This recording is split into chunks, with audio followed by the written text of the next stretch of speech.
अच्छा, यहाँ पे ना हम ये जैम्प के अंदर ना एच पी डॉस का फोल्डर, जिसमें जब भी हमें PHP की वेबसाइट बनानी होती है इधर ही बनती है। अगर हमें वर्डप्रेस भी लोकली मशीन पे चलानी हो ना, तो वर्डप्रेस ये मैंने चलाई हुई है अपनी लोकल मशीन पे, तो ज़रूरी नहीं है कि ऑनलाइन हो, लोकल मशीन पे भी चलती है। ठीक है।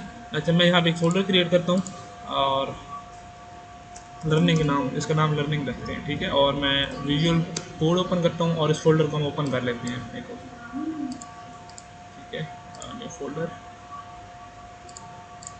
ये एड्रेस कॉपी करते हैं और इधर पेस्ट करते हैं, यहाँ पे आ जाएंगे और ये लर्निंग में आ गए और ये हम ये फ़ोल्डर ओपन हो गया। ठीक है। अच्छा जी। अच्छा, लर्निंग के फ़ोल्डर में है ना, अब हम सबसे पहले कुछ फ़ोल्डर बनाते हैं। यहाँ पे एक फ़ोल्डर बनाते हैं इंक्लूड का। ठीक है। इसमें ना हम हेडर फुटर इन्फॉर्मेशन रखेंगे। अच्छा, एक फ़ोल्डर बनाते हैं हम इमेजेस का, एक फ़ोल्डर बनाते हैं हम, नहीं, एक बनाते हैं एसेट्स का।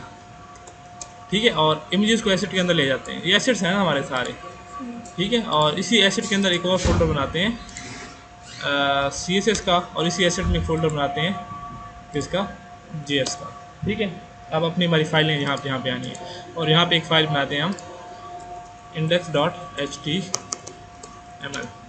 ओहो सॉरी, नॉट HTML, PHP की फाइल बनाते हैं। ठीक है ना। New file index.php। ठीक है। और ये हमारा HTML का कोड आ गया और दिस इज़ हेडिंग, और इसको अब रन करते हैं। तो रन करने के लिए मैं क्या लिखूँगा, लोकल होस्ट, कैसे होगा ना, लर्निंग, मैं देख लूँ असल में समटाइम डिफरेंट पोर्ट्स यूज हो रही होती हैं तो मेरा मसला आ जाता है उसमें। हाँ, रैंप ऑन ही नहीं किया, ये रैंप है, इसको स्टार्ट कर दिया अपाची को, ये सर्वर है जो PHP को रन करता है और ये सर्वर जो है SQL का है। अगर आप डेटाबेस देखना चाहें ना तो आप इस तरह लिख सकती हैं, लोकल होस्ट, और ये PHP में एडमिन पे जाएंगे तो ये डेटाबेस है हमारी, इसमें आप अपनी डेटाबेस सारी क्रिएट कर सकते हैं, टेबल बना सकते हैं उसमें यहाँ पे। ठीक है। यहाँ पे हम एक डेटाबेस बना लेते हैं, इसका नाम लर्निंग रख लेते हैं हम। ठीक है। ये लर्निंग की डेटाबेस ये देखो आ गई है। अब इसमें टेबल बनाना चाहें तो टेबल बना सकते हैं, जैसे कि अब हमें एक स्टूडेंट के नाम से टेबल बनाते हैं, उसमें कितने कॉलम होंगे, 4। गो करते हैं तो यहाँ पे आ जाएगा, यहाँ पे टेबल का नेम होता है, यहाँ पे कॉलम्स के नेम होते हैं, कॉलम की डेटा टाइप्स होती हैं और ये उनके ऊपर हम डिफरेंट कंसल्टेंट्स लगा सकते हैं। अब मैं कहता हूँ ये आईडी है उसकी और ये ऑटो इंक्रीमेंट होगी। ऑटो इंक्रीमेंट वो कॉलम होता है जो जिसको हमें नहीं बताना पड़ता, सिस्टम खुद हर दफ़ा एक नया नंबर असाइन करता है। स्टूडेंट नेम, यहाँ पे नेम, स्टूडेंट नेम स्पेस नहीं होती हमेशा कॉलम के नेम में। ठीक है। वेरिएबल वाला कंसेप्ट है। एज और कॉन्टैक्ट। अब नेम चूँकि वर्क 4 है, वर्क 4 का मतलब होता है करेक्टर्स। ठीक है। मतलब इसमें हम 255 करेक्टर तक स्टोर कर सकते हैं। एज इंट में कर लेते हैं, और अब इंट में भी करनी नहीं है, टिनी इंट होता है एक, ये ये 128। अब देखो ना, 127 साल से बड़ा तो कोई नहीं हो सकता। अगर हमें लगता है कोई हो सकता है तो हम उसकी एज इधर लिख देंगे, मतलब इसको इंट कर देंगे, क्योंकि इंट वैसे बड़ी वैल्यू है। कॉन्टैक्ट के लिए हम वार 4 कर लेते हैं और कॉन्टैक्ट हम कहते हैं कि 20 नंबर से बड़ा नहीं हो सकता। ठीक है। तो हम इसको सेव करते हैं तो आप देखें कि यहाँ पे टेबल क्रिएट हो गया। ठीक है। अब इसमें अभी ब्राउज करें तो इसमें कोई डेटा नहीं है, डेटा हम PHP के जरिए भेजेंगे। और स्ट्रक्चर में अगर आप मजीद कॉलम ऐड करना चाहें तो आप ना यहाँ पे ऐड करके ना, ये देखें, गो करेंगी तो एक नया कॉलम, जिस कॉलम के बाद ऐड करना चाहें कर सकती हैं। इस तरतीब मैटर नहीं करती है असल में, लेकिन तरतीब इसलिए हम रखते हैं कि हम जब इधर व्यू कर रहे हो तो रिकॉर्ड थोड़े से मीनिंगफुल रहें। अदरवाइज़ आप बेशक आखिर में ऐड करती जाएँ या कहीं भी ऐड करते जाएँ। किसी को डिलीट करना हो डिलीट कर सकते हैं, किसी की डेटा टाइप चेंज करनी हो चेंज कर सकती हैं। ठीक है। और भी हैं, किसी को यूनिक बनाना हो, यानी कि फॉर एग्जाम्पल ईमेल आ गया, अब ईमेल तो यूनिक होता है सबका, तो किसी को यूनिक बनाना हो तो आप यूनिक बना सकती हैं। ये सारा काम यहाँ पे हो सकता है। ठीक है। ये डेटाबेस की सारा काम है। अच्छा, अब हम अपनी लर्निंग वाला जो हमने अभी बनाया था ना, लर्निंग, ये एक हेडिंग थी उसमें, है ना। अच्छा, यहाँ पे अब हम काम करते हैं इसको, और अच्छा इसमें अब अभी बूटस्ट्रैप लगाते हैं। ठीक है।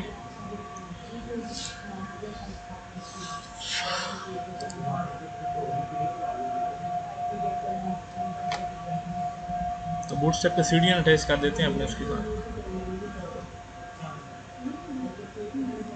ये है बूटस्ट्रैप का सीढ़ियाँ। इसको हम हेडर में लगाते होते हैं ना, बूटस्ट्रैप को हेडर में लगाते हैं ना, क्योंकि CS है। और जावास्क्रिप्ट कहाँ पे लगाते हैं? After body. और ये ठीक है। अच्छा, ये अब हमने एक बेसिक वेबसाइट बना ली और इसमें एक बना लेते हैं कंटेनर। कंटेनर नहीं बनाते। अब हम क्या करते हैं, इसको उठाते हैं, हाँ गुड। अब हम इसमें ना हेडर बनाते हैं, हेडर की फाइल, हेडर डॉट PHP, ठीक है, फुटर डॉट PHP। और नेविगेशन भी हमें चाहिए होगी फॉर एग्जाम्पल, अगर तो हम नेविगेशन डॉट, हाँ गुड। वही फोल्डर का फुटर बना दिए, फोल्डर, ये क्या हो रहा है, let me see in the folder,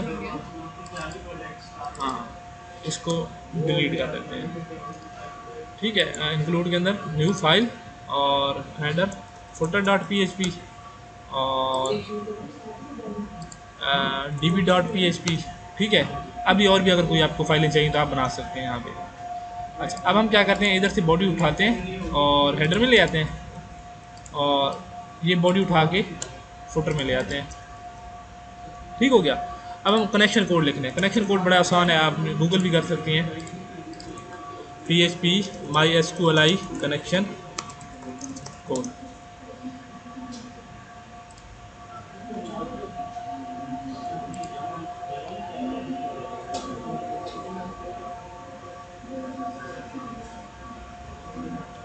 ये कनेक्शन कोड है, इसको कॉपी करते हैं हम। अच्छा, एक बात बड़ी इंपॉर्टेंट है और याद रखनी है, जिस फाइल में हम PHP लिख रहे हैं ना, और आपको उसमें PHP है, PHP के नीचे अब कुछ भी नहीं लिखना, तो ये क्लोजिंग टैग नहीं देना, बड़ा मसला आता है। ये क्लोजिंग है ना PHP का, ऐसी फाइल है जिसमें सिर्फ PHP है, या ऐसी फाइल जिसमें HTML भी है और एंड पे PHP और PHP के बाद कुछ भी नहीं है।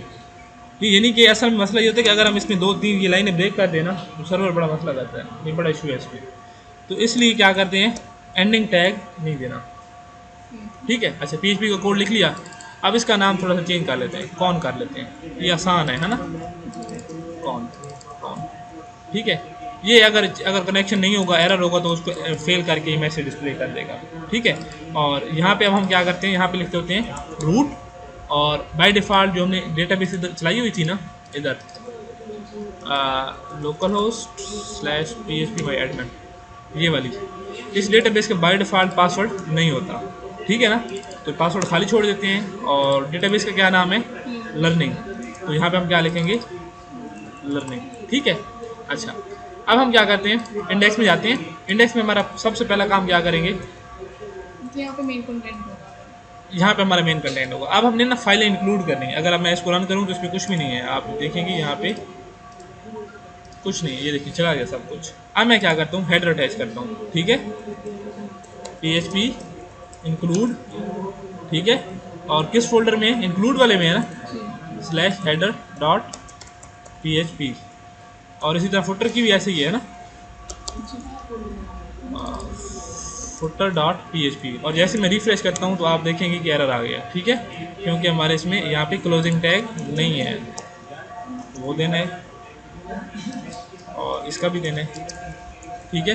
तो ये रिफ्रेश किया तो अभी भी एरर है, नहीं, अब एरर नहीं है। लेकिन हमारा वो मैसेज, अब हम यहाँ पे जो भी लिखेंगे हेडिंग, तो आप देखेंगे हेडिंग आ रही है। अब इसका अगर मैं व्यू सोर्स में जाऊँ ना, तो ये सारा कोड आ रहा है, हेडिंग वाला भी आ रहा है, फुटर भी आ रहा है, ठीक है ना। तो क्योंकि हमने उसको इंक्लूड कर दिया।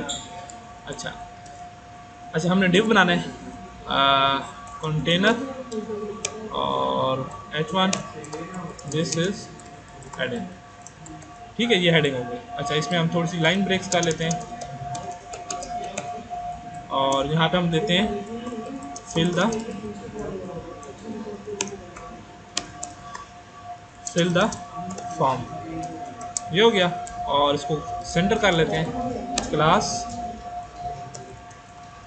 टेक्स्ट सेंटर में आ गया। और इसके एंड में हम क्या लेते हैं, HR, तो ये वो आ गया, ठीक है। अब इसके नीचे हमें अपना फॉर्म बनाना है। अच्छा, फॉर्म बनाने से पहले ना, अब हमें डेटाबेस का कनेक्शन चाहिए, तो हम ना इस डेटाबेस का कनेक्शन इसी में हेडर में कर लेते हैं, क्योंकि जहाँ पे हम हेडर को करेंगे वहाँ पे कनेक्शन मिल जाएगा हमें। तो इसके ना टॉप पे हम यहाँ पे कनेक्शन लिख लेते हैं, यहाँ पे क्योंकि हमें हर पेज पे कनेक्शन तो चाहिए ना डेटाबेस का।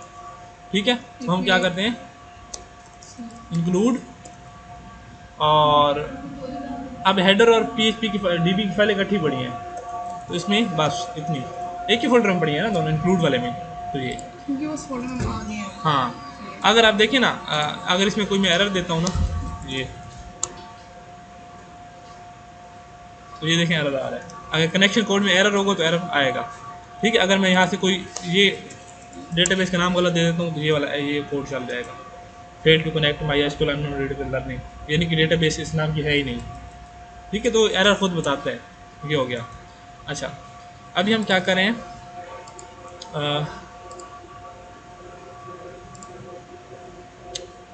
इन इसमें यहाँ पे एक फॉर्म बनाते हैं। ठीक है, फॉर्म।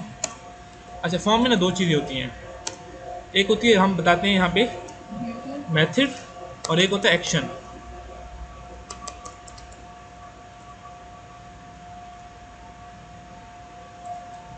और मेथड दो तरह के होते हैं, गेट होता है या पोस्ट होता है। अगर गेट मेथड होगा ना तो हमारा यूआरएल के जरिए डेटा जाएगा, आप देख भी सकते हैं। अगर पोस्ट मेथड होगा तो यहाँ से डेटा नहीं जाएगा।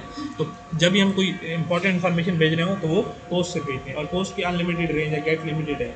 और इसके अलावा हम इससे मीडिया इमेजेस वगैरह, ऑडियो, ये वो सारी चीज़ें पोस्ट के मेथड ही भेजते होते हैं, गेट के जरिए नहीं जाती वो। ठीक है, अब एक्शन मतलब ये फॉर्म जब सबमिट हो तो ये वाला डेटा किस पेज पे जाए, तो उसके लिए ना हमेशा आप इसी पे भी कर सकते हैं, इसी के ऊपर भी कलेक्ट कर सकते हैं डेटा, लेकिन वो अच्छा नहीं होता उसमें ना। जब भी आप रिफ्रेश करेंगे तो आपको दोबारा पूछेगा कि डेटा आप आ रहा है, ये वो, उसके समय एक मसला आएगा। तो हम एक फॉर्म यहाँ पे बनाते हैं, एक और पीएचपी की फाइल बनाते हैं, सेव स्टूडेंट डॉट पीएचपी, मतलब एक फ़ाइल वैसे मैंने अभी के लिए बना दी है। और मैं इसको कहता हूँ कि जब डेटा फॉर्म सबमिट हो तो कहाँ पे जाए, सेव स्टूडेंट डॉट पीएचपी पे डेटा सबमिट कर दो आप। अच्छा जी, अब फॉर्म को डिज़ाइन करते हैं हम, और लेबल,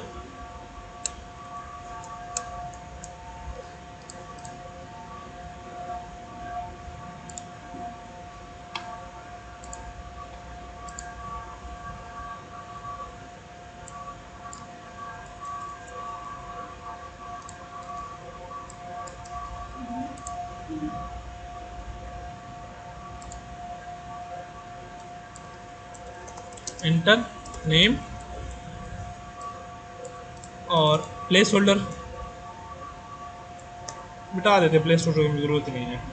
ठीक है, और टाइप, और इसमें एक एट्रीब्यूट होता है नेम का। ठीक है ना, एक्सेस कर सकते हैं। हाँ, जब बीच में इससे डेटा लेना होगा ना हम इससे लेंगे। नेम के बाद और कौन कौन सी चीज़ें थी, तीन थे ना, एज, इंटर एज, और इधर हम इसका नाम एज दे देते हैं, इंटर कॉन्टैक्ट, और इसका हम यहाँ पे हमें कॉन्टैक्ट दे देते हैं। और अपने फॉर्म को देखते हैं कि कैसा लग रहा है। तो ये फॉर्म हमारा, अब ये छोटा साइज़ है तो इसका साइज़ थोड़ा बढ़ा सकते हैं हम इसका ना, इन सब का साइज़ फिक्स कर देते हैं। वो कैसे करेंगे, ये है ना, ये है स्टाइल विड्थ 100 पिक्सल।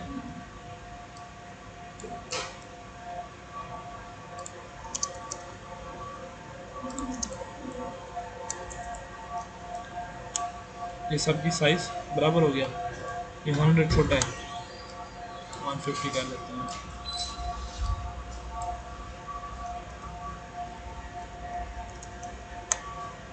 हैं, ये क्या हो रहा है,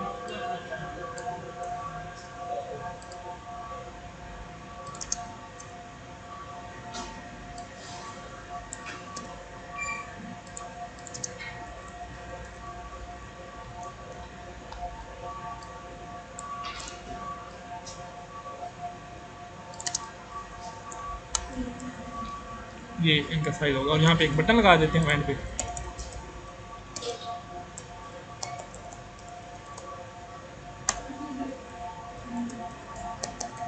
submit name, submit form, value, save data, और क्लास बटन, बटन डेंजर। ये डेटा आ गया। अब यहाँ से हम डेटा फिल करेंगे, यानी कि फॉर एग्जांपल लाइक 25 कॉन्टैक्ट 030554666154। जैसे मैं सेव पे क्लिक करता हूँ तो आप देखें ये save dot student dot PHP भी आ गया। अब यहाँ पे कुछ भी नहीं है। अब हम इस पे चलते हैं। अभी तो डेटा आया पड़ा है। अब हम यहाँ पे PHP का कोड लिखते हैं, ठीक है। अच्छा, अब अगर हम इसको एको करें ना, एको करें, ठीक है। पोस्ट मैसेज था ना, पोस्ट और नेम, वो जो नेम वाला फील्ड था, तो ये देखेंगे आप यहाँ पे नेम आ जाएगा, ठीक है। अब हम यहाँ पे ना कंडीशन लगाते हैं। हम कहते हैं कि जो अगर इधर से आप इसमें कोई वैल्यू हो ना, इफ़ इस सेट मतलब है इस वेरिएबल में कोई वैल्यू है तो क्या करो, चेक करो, ठीक है। यानी कि अगर इसमें वैल्यू है तो आप ये कंडीशन लगाओ, फिर क्या करो, वेरिएबल बनाओ, नेम इज इक्वल टू, आप ये कॉपी पेस्ट कर देते हैं इसको, ठीक है। नेम है, एज है और कॉन्टैक्ट है, ठीक हो गया। आप नेम के लिए नेम था ना, और एज के लिए एज था, और कॉन्टैक्ट के लिए कॉन्टैक्ट था। यानी कि इन फील्ड्स की बात करें हम, इनकी, इसकी, इसकी, इसकी, ठीक है। अब डेटा आ जाएगी। अगर हम इनको एको कराना चाहें तो आप करा सकती हैं, नेम एज कॉन्टैक्ट। अब इसको रिफ्रेश करूँ तो आप देखेंगे कि डेटा सारा यहाँ पे आना चाहिए था। सबमिट फॉर्म, नेम्स लिखने वाले नहीं होता नहीं, आई गेस। ओ हाँ, नेम नहीं होता, नेम होता। अब ये नहीं आएगा क्योंकि उसने नेम से भेजा ना, दोबारा फॉर्म फिल करना पड़ेगा। अब ये पेज रिफ्रेश होगा ना, क्योंकि अब ये रिफ्रेश होगा तो इसका एट्रीब्यूट ठीक होगा ना। एज 63 और सेव डाटा, तो ये डेटा आ रहा है। अब हमने क्या करना है, क्यूरी लिखनी है, इंसर्ट इनटू स्टूडेंट, टेबल का नाम स्टूडेंट था ना, जी। अच्छा। और उसमें कॉलम कौन कौन थे, नेम, नहीं स्टूडेंट नेम था, student name, as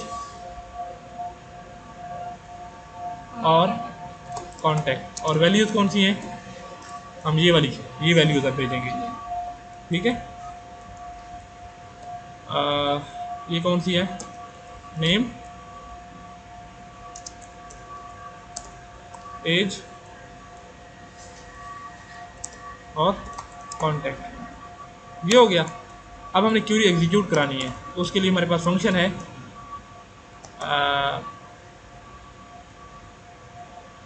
my SQL Curie.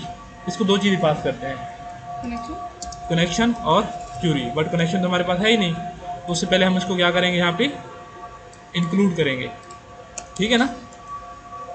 Include और इंक्लूड स्लैश, उधर लिखते तो हम यहाँ पे कनेक्शन लाइन जरूरी थी, क्योंकि वहाँ पे हेडर फाइल में था। अगर उधर लिखते तो, इधर लिखते तो हाँ, फिर तो नहीं ज़रूरत थी ऑफ कोर्स, ठीक है। और आउटपुट इफ, आपने इसका क्या होता है मुझे भूला हुआ है, बस इस तरह कर देते हैं, यहाँ पे एक्ट कर देते हैं, डेटा सेव, और जी डेटा सेव्ड अब आ रहा है। अब देखते हैं ज़रा इसमें डेटा आए, तो ये देखें डेटा आ गया, ठीक है। अब हम एक यहाँ पे इसी के ऊपर ना एक इसी के नीचे ना एक फॉर्म बनाते हैं, यानी कि अब जब ये सेव हो जाए तो क्या करो, इसको पीछे भेज दो, वापस अपने पेज पे आ जाए ना। तो उसके लिए होता है header location index dot PHP, पीछे भेज दिया, लेकिन उसने एक और रिकॉर्ड में इंसर्ट कर दिया होगा, क्योंकि उसको दो दफ़ा चला दिया ना हमने, क्योंकि एक दफ़ा। अब इसके नीचे एक टेबल बना के वो रिकॉर्ड शो कराते हैं, ठीक है। अच्छा जी, यहाँ पे बनाते हैं इस फॉर्म के बाद, ये फॉर्म है ना, ये कंटेनर है ना, इसमें हमने रो भी नहीं बनाई, div रो div कॉल md 12, ये हो गया। और इसके बाद हम एक और रो बनाते हैं, ये यहाँ पे ख़त्म हो रहा है, ठीक है। div raw, ठीक है, div call md 12 और टेबल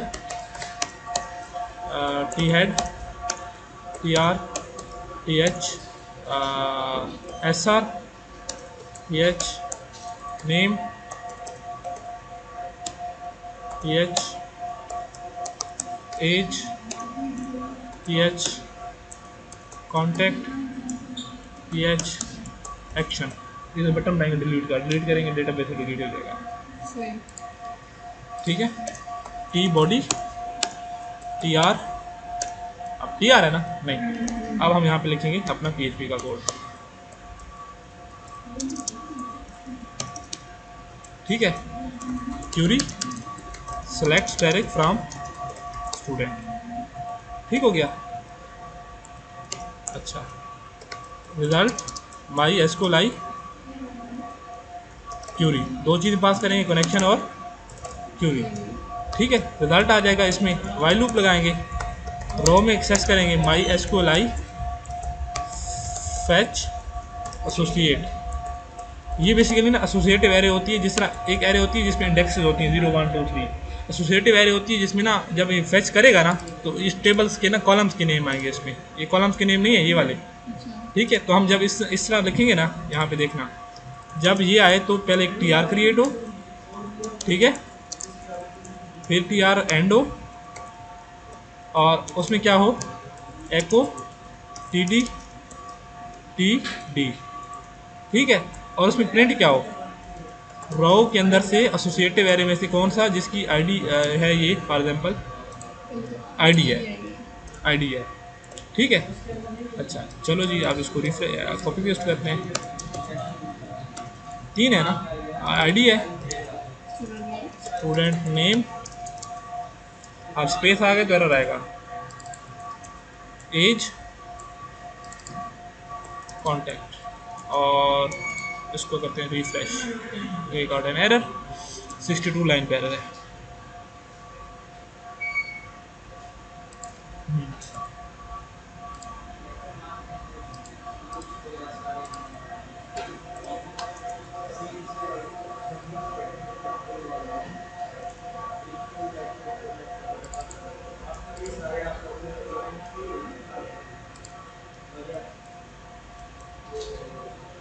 ये नहीं लगा के साथ,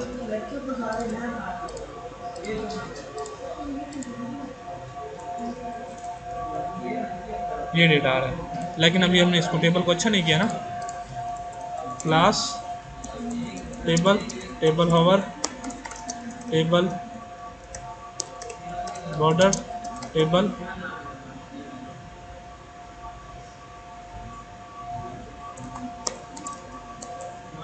कंडेंस, पता नहीं क्या होता है, ये आ रहा है। और इसमें हम यहाँ पे कर देते हैं br h2 r students class text centre, ठीक है, ऑल स्टूडेंट्स आ रहे हैं। और इसके बाद हम ये कर देते हैं HR, ये हो गया। ठीक है, अब एक्शन की बारी आ गई है। एक्शन के लिए हम कहते हैं कि यहाँ पे एक बटन डिस्प्ले होगा, क्या, TD और डिलीट बटन होगा।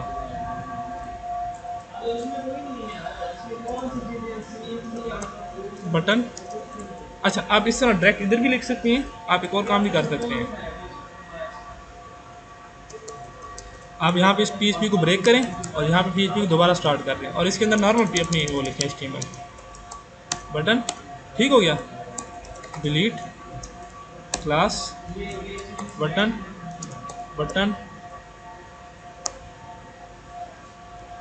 डेंजर, तो ये यहाँ पे आ रहे हैं, यहाँ पे क्यों आ रहे हैं, क्योंकि हमने TD के अंदर नहीं लिखा है। ये देखो यहाँ पे आ गया। अब हम चाहते हैं जब इस पर क्लिक करें तो ये रिकॉर्ड डिलीट हो जाए, तो हम क्या करेंगे, हम इस पर लगाएंगे लिंक, ठीक है ना, इस पर पूरी पे लगा देते हैं ठीक है। और ये, इसको आईडी पास करेंगे। और यहाँ पे हम इसकी क्या लिखेंगे, रो। अब रो है ना, तो उसको हमने PHP के टैग्स में लिखना पड़ेगा, क्योंकि तो PHP का वेरिएबल है ना, सही। रो आईडी। वो फिर कोड से नहीं नहीं देने थे, जब क्या देने हैं? नहीं, एक मिनट, इसका हमने पूरा एड्रेस देना है, थिंक ये देने हैं इधर, वो तो असल में ना इसमें लिखा था ना, इसमें नहीं देना, इधर देने हैं। ये PHP में लिख रहे हैं ना, वो हम यहाँ HTML, ये HTML आ गई थी ना, एको में कर दिया था।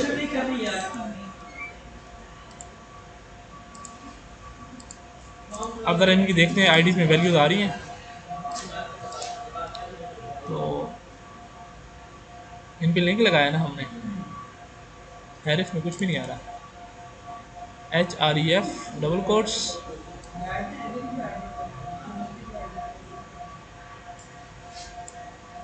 हाँ यहाँ पे हम लिखेंगे जैसे कि डिलीट, यानी कि यहाँ पे लिखेंगे डिलीट इज इक्वल टू ये, ओहो हाँ, डिलीट इज इक्वल टू, अब मैं आपको इसका पूरा फॉर्मेट बताता हूँ मैं ऐसे क्यों कर रहा हूँ। हाँ, ये डिलीट इज इक्वल टू ये आ रहा है। असल में ना अगर आप गूगल भी करें ना, मैं भी आपको बताता हूँ, जैसे कि बूटस्ट्रैप लेक्चर इन उर्दू, यहाँ पे देखें, ये जो है ना, ये इस क्वेश्चन मार्क से पहले हम उसको क्यूरी बताते हैं, और क्वेश्चन मार्क के बाद हमें ये आईडी होती है, ये उसकी वैल्यू होती है, यानी कि ये क्वेश्चन, ये क्यू क्वेश्चन है और इसके आगे ये वैल्यू होती है, ये इक्वल लगा के वैल्यू भेजते हैं हम। तो आप यहाँ पे देखें ना, ये इसको मैं खाली छोड़ रहा हूँ क्वेश्चन मार्क, इधर से मैं कुछ लिख सकता हूँ वैसे, लेकिन मैं कहता हूँ नहीं, ये मेरे पास वेरिएबल है और ये उसके आगे जो वैल्यू होगी रो आईडी की, रो आईडी आनी चाहिए वैसे, है ना।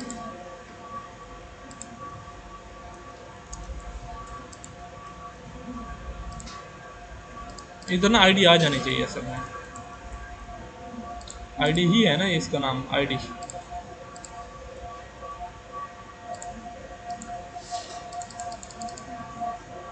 आईडी यहाँ पे तो आ रही है। अच्छा, ये भी गलत हो रहा है, सेमीकोलन नहीं आना चाहिए, सेमीकोलन प्रिंट हो रहा है।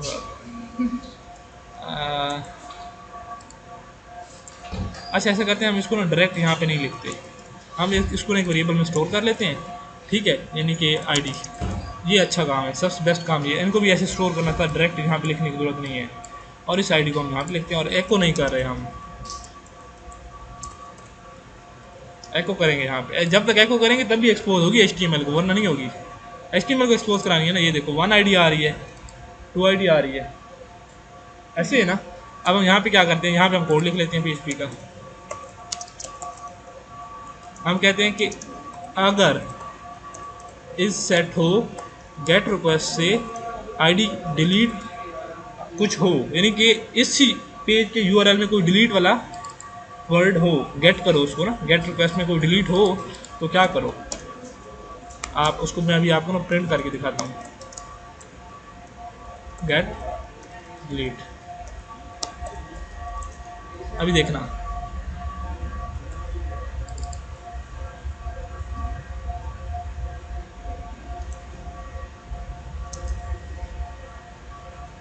और एक और साथ में डॉलर लगाया हुआ, अब देखना ये 1 है ना, 2 है, हमें मिल रही है ना वो वाली आईडी, इधर गेट कर रहे हैं ना, इसी जरिए से गेट करनी है, तो हमने डिलीट की बेस पे गेट कर रहे हैं, ठीक है। अब अंदर हम क्यूरी लगाएंगे, इसको रिकॉर्ड को डिलीट कर दो, क्यूरी लगाएंगे डिलीट फ्रॉम टेबल, और इस तरह क्यूरी एग्जीक्यूट कर देनी है हमने, और पेज को रीलोड कर देना है, तो ये रिकॉर्ड उठ जाएगा। तो ये URL पे खेल रहे हैं हम, ठीक है। आप वेबसाइट बहुत सारी देखेंगे URL पे खेल रहे हैं, तो इस तरह अपना ये फंडामेंटल था, ये तो आपने डायरेक्टली स्ट्रक्चर ऐसे रखना जैसे मैंने आपको बताया, ठीक है। अब आपने एक LMS सिस्टम वो CMS बनाना है, थोड़ा सा प्रैक्टिस हो जाएगी ना आपकी, ठीक है।